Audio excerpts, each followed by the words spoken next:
Makalipas lamang ang ilang minuto magmula noong natikman niya ito, hindi niya maipagkakaila ang sarap ng bungang yon. Yung tipong sa dinami-rami ng prutas na natikman niya, yon ang bukod tangi. Dahil sa napakasarap nito, pabalik-balik niyang dinilaan ang mangkok. Masiguro lamang na wala na doong natira. Hinayaan lang naman siya ni Tandang Gamoy sa kanyang ginagawa, lalo pat pangkaraniwan lang ang ganoong reaksyon sa mga taong unang nakatikim ng tamis ng bunga na nanggaling sa punong yon. Maya-maya pa, nang wala na doong natira, agad naman siyang tinitigan ng dalawang matanda habang nananatiling walang imik. Paglapit sa kanya ni Tandang Gamoy, inilahad nito sa kanya ang tungkol sa mga bagay-bagay na kinakailangan niyang iwasan. Ayon sa matanda, na sa mga susunod na araw, may mga grupo ng nilalang na magpaparamdam sa kanilang tahanan. Hindi yun nadapo sa kanilang lugar ng nagkataon, gawa ng hangad nitong makuha ang dugo ng sinumang nakatikim ng prutas na nanggaling sa puno na nagbibigay ng ilang daang taong buhay. Dagdag pa ni Tandang Gamoy, palagi niya yung nararanasan tuwing pinapainom siya nito ng kanyang kaibigan. Toto, dito magsisimula ang tunay na kasiyahan ng ating paglalakbay. Narinig mo na ba ang tungkol sa mga anghel na bumagsak sa lupa at matagal na panahong nagbabalat kayo? Isa sila sa mga pangkat na naghahangad ng puno na nagbibigay ng ilang daang taong buhay. Sino mang tao ang nagtataglay nito, paniguradong hahanapin nila ito para inumin ang kanilang mga dugo. Malalakas ang mga nilalang na yon at kalimitan namin silang tinatawag ni Amang na mga sarim. Wika ng kanyang maestro sa kanya. Ayon dito, na ang mga sarim ay matagal na panahon na ding naninirahan sa mundo. Magmula pa noong winalis ng Panginoon ng sanlibutan, nagtatago na sa kadiliman ang mga ito. Naniniwala si Tandang Gamoy, marami na yung nabiktimang nagtanga ng bunga ng puno. Ang dugo kasing nalilikom nila dito, ginagamit nila yon upang madugtungan ang kanilang mga nanghihinang kakayahan. Hindi mahalaga kung nasaan ka man sa mundo, basta sa oras na makatikim ka ng bunga ng puno, asahan mo, magpaparamdam sa iyo ang sarim. Uunti-untiin ka nila hanggang sa tuluyang ka na nilang mapangibabawan. Kapag nagapi ka ng mga nilalang na yon, kamatayan lamang ang naghihintay sa iyo. Dagdag pa ni Tandang Gamoy na dahil sa lakas at mga kakayahan nito, bibihira lamang ang mga taong nakakaligtas doon. Ang iilan sa mga pamamaraan para makaligtas ka sa mga kamay nito ay ang manatili kang buhay hanggang sa lumipas ang 1 linggo. Kapag nagawa mo ito nang hindi ka nila napapaslang, tuluyan ka na nilang lulubayan dahil wala na silang mapapala sa iyo. Kapag kasi tumagal na ng ganoong katagalang katas ng bunga sa katawan mo, lilipat na yon sa iyong kaluluwa na siya namang hindi nasaklaw ng kanilang mga kakayahan. Sa pagpapatuloy ng kanilang pag-uusap, inilarawan din ni Tandang Gamoy sa kanya ang mga pag-uugali at anyo ng mga sarim. Ayon dito, karamihan sa mga sarim ay mga mayayamang tao. Ang iilan sa kanila, meron pang pwesto sa gobyerno at kumokontrol ng maraming alagad ng batas. Magpapanggap na gumagawa ng kabutihan sa kapwa, subalit ang nasa kaibuturan naman ng puso ay purong panliligaw sa mga ordinaryong tao. Dahil sa mga bagay na inilahad ni Tandang Gamoy sa kanya, pilit naman itong pinatigil ni Tandang Amang sa pamamagitan ng pagsawsaw nito sa kanilang usapan. Ayon sa kaibigan nito, hindi yun ang panahon para pag-usapan nila ang tungkol sa mga sarim sa kadahilan ng ilang libong beses na itong natalo ng kanyang maestro. Dagdag pa nito na, imbis na takutin nito si Toto, bakit hindi na lang niya ituturuan ng iilan pa sa mga abilidad ng 7 palabras. Tamang-tama. Meron akong inihandang armas para sa iyo, Toto. Gusto mo na bang makita? Wika ni Tandang Amang sa kanya. Nang marinig naman ni Toto ang sinabi nito, agad naman siyang tumango ng walang pagdadalawang isip. Pagkasilay naman doon ng matanda, dali-dali naman siya nitong sinamahan patungo sa isang parte ng galyon kung saan pinag-iimbaka ni Tandang Amang ng mga mahihiwaga nitong armas. Pagpasok nila sa silid, laking gulat na lamang ni Toto nang bumungad sa kanya ang napakaraming gamit na halos hindi niya mawari kung saang lupalupyo ng mundo nakuha ng matanda. Isipin niyo na ang lahat ng bagay na abot ng isipan ninyo at masisipat niyo yon sa silid na yon. Sa kanilang pag-iikot, nalaman ni Toto na ang mga espada na kanyang nakikita kalimitang pinanday gamit ang mga inipong dugo ng tikbalang at iba pang uri ng mga nilalang. May nasipat rin siya doong kakaibang latigo kung saan ayon kay Tandang Amang, doon nagsimula ang espiritual na armas ng mga manggagamot na kalimitang tinatawag sa lubid ng kamatayan. Dagdag pa nito, may mangilan-ngilan din siya doong itinatagong mutya. Subalit ang pinakamalakas sa mga mutyang yon nasa ilalim na ng pangangalaga ng kanyang maestro. Bagaman hindi katanggap-tanggap para kay Tandang Amang ang pagkatalo niya sa laban nila ng maestro ni Toto, alang-alang sa kaliwanagan ng isipan ng disipulo nito, ipinagtapat niya ito. Para hindi siya magmukhang kahiya-hiya sa harapan ng disipulo, nanindigan siyang sinadya niyang magpatalo rito alang-alang sa pagkakaibigan nilang dalawa. Matapos naman yung marinig ng ermitanyo, tumawa lang naman ito habang nakasunod sa likod nito. Maya-maya pa, pagsilay ni Toto sa isang pulseras na gawa sa tanso, agad naman niya yung nilapitan, gawa ng meron siya doong nararamdamang kakaiba. Habang pinagmamasdan niya ito, inilahad naman sa kanya ni Tandang Amang kung para saan ang bagay na yon. Batid kong yan ang gamit na tumatawag sa iyo, iho. Mahusay ang napili mo. Sa armas na yan, sigurado kung magkakaroon ka ng malaking pakinabang sa iyong maestro.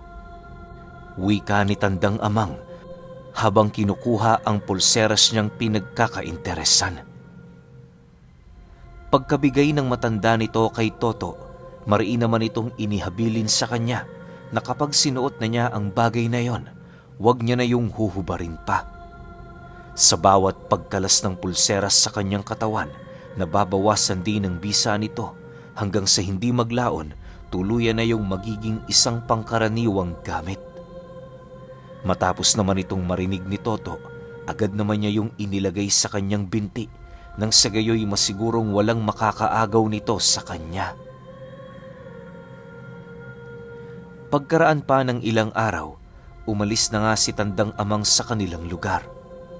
Hindi naman yun hinadlangan ni Tandang Gamoy sa kadahilan ng alam nitong marami pa yung gagawin bilang paghahanda sa 5 taon nitong paglalakbay. Habang abala sila sa kanilang mumunting hardin, nabalitaan noon ni Toto ang nalalapit na gabasan ng isang mayamang pamilya di kalayuan sa lugar nila. Dahil dito, agad naman niya yung ipinagbigay alam sa kanyang maestro para naman kahit papaano hindi sila mahuhuli sa gapasang yon. Nang marinig naman ng ermitanyo ang kanyang abiso, ngumisi lang naman ito habang tumatango.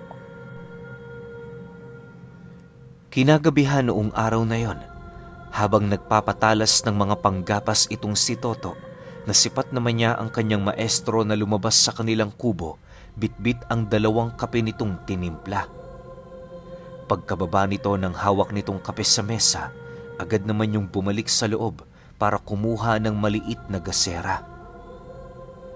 Habang nag-uusap silang dalawa, doon niya napag-alaman ng hinala nito ukol sa may-ari ng palayan na nagpapagapas sa kanila. Ayon kay Tandang Gamoy, paniguradong mga sarim ang mga taong yon sa kadahilan ng pagkaraan lamang ng ilang araw matapos nilang mainom ang katas ng bunga ng puno, nagpakalat yon ng abiso ukol sa magaganap na gapasan kahit nasisiguro nila nakakatanim pa lamang nito. Bagaman kahina-hinala para sa kanyang maestro ang tungkol sa gapasang yon, minabuti nilang sumang-ayon sa nais ng mga sarim. Para naman maipakita nila doon kung sino sila at kung ano ang kaya nilang gawin. Kinabukasan, paggising nila Toto, dali-dali naman silang naghanda upang makapunta ng maaga sa gapasan. Pagdating nila sa lugar na yon, bumungad naman sa kanila ang hindi mabilang na mga magsasaka na kanina pang naghihintay. Bago pa man sumapit ang bukang liwayway, nasipat na nila ang lalaking may-ari ng lupain na nagmamadaling lumapit sa lugar na kanilang pinagpapahingahan. Pagdating nito sa kanilang kinaroroonan, agad naman itong humingi ng paumanhin sa kanila. Gawa ng napaghintay sila nito ng medyo mahaba-habang oras. Habang nagsasalita ang lalaki, pansin na pansin naman nila Tandang Gamoy ang pagiging kakaiba ng paggalaw nito. Hindi nila mawari pero pakiramdam nila hindi sa lalaki ang katawan na tinatangan nito. Yung tipong sinuot niya lang yon para magmukhang tao. Ganon ang pakiramdam noon ni Toto. Bukod kasi sa mga hindi pangkaraniwang galaw ng katawan nito, may mga pagkakataon ding nasisipat niya ang iilang parte ng mga balat nito na bigla na lamang bumababa. Sa pagpapatuloy ng kanilang pagmamasid, doon na nila unti-unting napapansin ang pagtitig sa kanila ng lalaki habang nakangisi. Hindi naglaon, matapos nitong makapagsalita, agad naman yung umalis sa kanilang kinaroroonan, hudyat ng pag-uumpisa ng gapasan. Makalipas pa ang ilang minuto, wala naman silang nagawa kundi ang sumang-ayon sa nais nito. Habang gumagapas sila Toto, inilahad ng maestro niya sa kanya, hindi totoo ang mga taong nakakasabayan nila. Naniniwala ang matanda, panlalaro lamang yon ng mga sarim na siya namang napagpasyahan niyang wag munang basagin. Ayon sa matanda, ang bawat sarim ay nagtataglay ng pambihirang sabulag at pagmamanipula sa isipan ng tao. Sa sobrang lalim ng kakayahan nito, hindi mo na mapapansin kung alin ang panlalaro sa totoo. Dagdag pa ng matanda na bagaman kaya niyang sirain ang panlilinlang na yon, mas mainam na wag niya muna itong gawin sa kadahilanang masyado pang tirik ang araw. Kapag nalaman ng sarim na napansin na nila ito, paniguradong hindi na nila yon maaabutan sa tahanan nito. Nang marinig naman ni Toto ang sinabi ng kanyang maestro, halos hindi naman siya makapaniwala, gawa ng kung matagal nang nakaharap ng ermitanyo ang mga nilalang na yon, bakit parang hindi man lang siya nito natatandaan. Pagkarinig naman ng matanda sa kanyang sinabi, napangisi lang naman yun sa kanya, habang sumasagot ng, Paano nila ako matatandaan? Gayong taon-taon, nagbabago ko ng pagkakakilanlan. Sa'yo lang ako nananatiling hindi nagbabago. Siyempre, disipulo kita. Alangan naman nalimutin mo ko, di ba?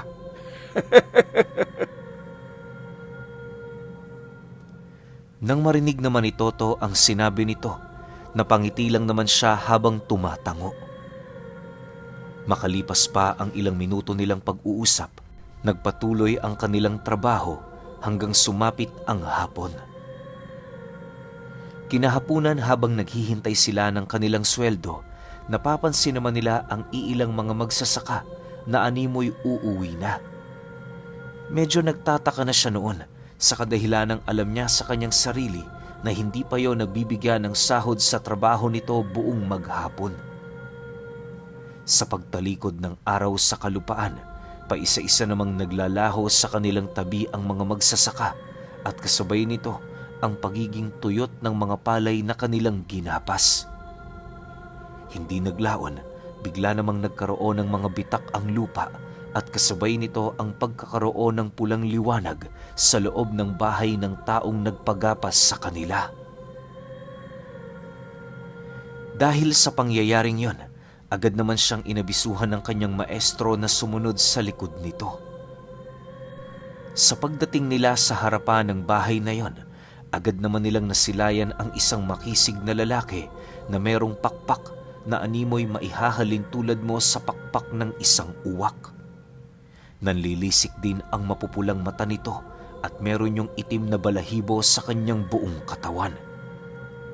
Paglagpas ng nilalang na yon sa kanilang harapan, kitang-kita naman ni Toto ang mahaba nitong latigong gawa sa bakal na merong napakatulis na dulo. Hindi pa man sila nakakapagsalita, bigla naman silang hinataw ng nilalang na yon na siyang naging sanhi upang magawa itong masalag ni Tandang Gamoy gamit-gamit lamang ang kaliwang kamay nito. Bagaman napakabigat ng bakal na yon, hindi yun nagkaroon ng pagkakataon para makatagos sa depensa ng katawan ng ermitanyo.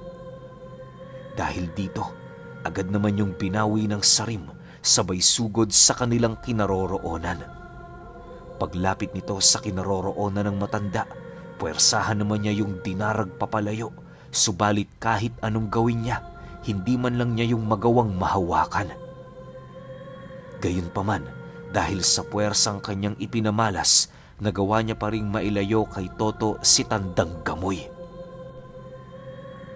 Sa pagpapatuloy ng mga pangyayari, wala naman siyang ibang ginawa kundi ang manatiling alerto nang sa gayoy madali niyang matunugan ang iba pang kauri nito. Pagkaraan pa ng ilang minutong pagmamasid, doon niya nasilayan ang isang babaeng hubot-hubad na merong tangan-tangang latigo. May dalawa yung mahahabang sungay sa ulo at namumula ang buong balat nito kahit nagagawa yung masinaga ng buwan. Pagtitigan nilang dalawa, bigla naman siyang napaatras ng bahagya nang masipat niya yung iwinasiwas ang daladala nitong latigo sa lupa. Nang akmang susugod na sa kanya ang nilalang na yon, napilitan namang magsambit ng una at ikalawang kataga sa 7 palabras itong si Toto na siyang naging sanhi upang mapalayo sa kanya ng husto ang nilalang na yon. Ultimo ang kalaban noon ng kanyang maestro, biglang naantala sa pagsugod nito na parabang hindi yon makapaniwala sa mga bagay na kanyang narinig. Dahil dito, bigla namang lumitaw sa kanyang harapan si Tandang Gamoy habang nagwiwika sa kanya ng, Ay nako, sinira mo na naman ang pagsasaya ko, Toto. O siya, sige na, tapusin mo na ang inumpisahan mo. Nang marinig naman niya ang sinabi nito, hindi na siya nagdalawang isip na iihip sa lupa ang pinakaunang kataga na siyang naging sanhi upang mapaluhod sa kanilang harapan ang babaeng sarim. Subalit, nang akmang uutusan niya na yung lumapit sa kanila, laking gulat na lamang niya nang magawa nitong mabasag ang unang salita ng 7 palabras. Ayon sa kanyang maestro, hindi basta-bastang magagapos ang mga nilalang na yon ng iisang salita lamang sapagkat mga anghel ito na tumalikod sa Panginoon. Ang saklaw lamang ng kapangyarihan ng unang salita ay ang mga nilalang na pangkaraniwang namamahay sa mundo ng mga tao. Dagdag pa nito na sa harapan ng mga sarim, ihanda niya ang 7 salita ng Diyos kung nais niyang magapi yun. Matapos siyang mailahad ni Tandang Gamoy, dali-dali naman yung humawak sa lupa habang binubulong dito ang una, ika-4 at ika-7 salita. Pagtitig nito sa kinaroroonan ng babae, kitang-kita niya kung papaano yon daragin ng mga lumitaw na kalansay galing sa kailaliman ng impyerno. Ayon kay Tandang Gamoy, saklaw ng 7 palabras ang lahat ng karunungan ng mundo. Literal na lahat, sa kadahilan ng kahit aral ng kaliwa, kayang-kayang gamitin ng may tangan dito. Maaaring nagtataka kayo sa ganoong abilidad ng 7 palabras at para sa kalinawan ng inyong mga isipan, iisa lang ang may gawa sa lahat ng karunungan. Si Satanas ay gawa ng Diyos na nangangahulugan lamang na pati ang aral nito ay nagmula rin sa kanya. Sa katunayan, wala namang masama sa mundo. Depende na lamang yan sa ginagawa ng mga nilalang. Ang nagpapasama sa mga ito, hindi ang kanilang mga aral, bagkus ay ang mga karumal-dumal nilang ginagawa. Habang nagpupumiglas ang babaeng sarim sa mga kalansay na pilit gumagapos sa katawan nito, dahan-dahan namang lumuhod si Tandang Gamoy sa kanyang kinatatayuan at kasabay nito ang pagsamba sa Panginoon ng 3 beses, kung saan habang ginagawa yun ng matanda, dahan-dahan namang lumilitaw sa likod nito ang isa sa mga alagad ng Diyos na merong sibat. Pagtitig ni Tandang Gamoy sa nilalang na yon, bigla namang pinakawala ng anghel ang sibat nito na siyang naging sanhi upang magawa naman itong masalag ng sarim gamit-gamit ang tanga nitong lubid na gawa sa bakal. Pinuluputan ng lubid ng lalaking sarim ang kabuuan ng sibat, ngunit hindi pa rin yun sapat upang magawa niyang mapigilan ang puwersa nito. Sa paglaho ng mandirigma ng Panginoon sa likuran ng kanyang maestro, bigla namang tumilapo ng 2 sarim papasok sa bahay ng mga ito. Habang wala silang makita sa loob, rinig na rinig naman nila ang pagsiatungal ng mga nilalang, hudyat na nagawa na yung mapinsala ng ataking yon. Hindi naglaon, agad din namang bumalik ang katahimikan sa paligid at kasabay nito ang pagsilay nila sa 2 dahan-dahang naglalakad papalabas ng bahay. Pagharap ng mga ito sa kanila, bumungad sa kanila ang lalaking sarim na merong tapyas sa kaliwang balikat nito. Nanghihina na din ito at animoy hindi na nito magagawa pang masalag ang susunod na pag-atake ng ermetanyo. Dahil sa sitwasyon ng kanilang kalaban, minabuti naman ni Tandang Gamoy na bawiin sa lupa ang mga kataga ng 7 palabras habang dahan-dahang tumatayo.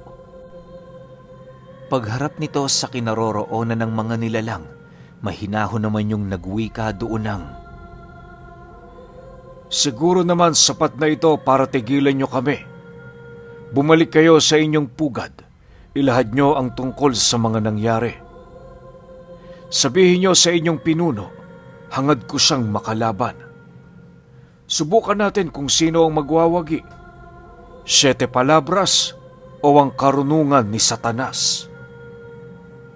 Kasabay ng pagbigay ng abiso ni Tandang Gamoy ay ang dahan-dahan naman nilang pagtalikod sa mga ito. Nang akmang maglalakad na sila papalayo, bahagya naman silang natigilan nang marinig nila ang nag-aagaw buhay na sarim na sumagot ng, "Makakaasa kang malalaman ito ang mensahe mo. Huwag kayong tumakas sa baryo.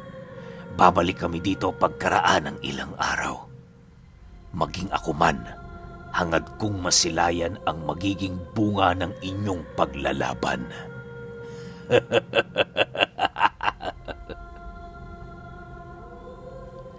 Matapos nitong makapagsalita, sa isang kumpas ng kamay nito, biglang umusbong ang napakaraming talahib sa lugar na yon. Hindi naglaon, naging isa na lamang yung patag na lugar na animoy matagal na panahon na yun doong hindi natitirhan ng tao. Sa pagkawala ng mga sarim, agad naman silang bumalik sa kanilang kubo para magpahinga.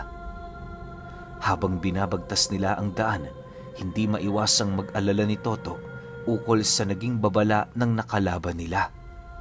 Halos hindi kasi siya noon mapakali, gawa ng sa isip-isip niya kung gano'n nakalakas ang mga sarim, paano pa ang mga nilalang na namumuno sa mga ito. Maya-maya pa, nang mapagtanto naman ni Tandang Gamoy na aligaga siya at parang hindi mapakali, dahan-dahan naman siya nitong inakbayan habang seryosong inilalahad sa kanya na wala siyang dapat ipag-alala. Ayon sa matanda, hanggat pinanghahawakan nila ang aral ng Diyos, walang demonyo ang hindi magagapi sa harapan nila. Dagdag pa nito na matagal na din niyang ginagawa ang bagay na yon at sa abot ng pagkakatanda niya, nasa humigit 50 pinuno na ng sarim ang kanyang nagapi. Nang marinig naman yon ni Toto, pinilit niya ang kanyang sariling maniwala ukol sa mga bagay na inilahad nito. Ayon sa kanya, mas mainam na wag isipin ang mga mangyayari sa hinaharap sapagkat magdudulot lamang yon ng pagkabalisa sa iyong sarili. Sa halip na pag-aalala, palitan mo yon ng inspirasyon at pagtitiwala. Okay, grabe kalaban na nila mga sarim. Ito yung mga anghel na tumalikod sa Panginoon eh. Hindi ko masasabi na kasing lakas to ni Lucifer o ni Satanas, pero medyo malapit sila sa ganoong antas. Kaya ang masasabi ko lang kay Tandang Gamoy, sobrang astig nito. Tsaka sobrang angas, lalo na yung hinamon niya yung pinuno. Sino bang mananalo? 7 palabras o aral ni Satanas? Grabe yun, sobrang kinilabutan doon. Pero para hindi kayo mabitin, sunod na natin yung episode 5. Yun lang. Salamat.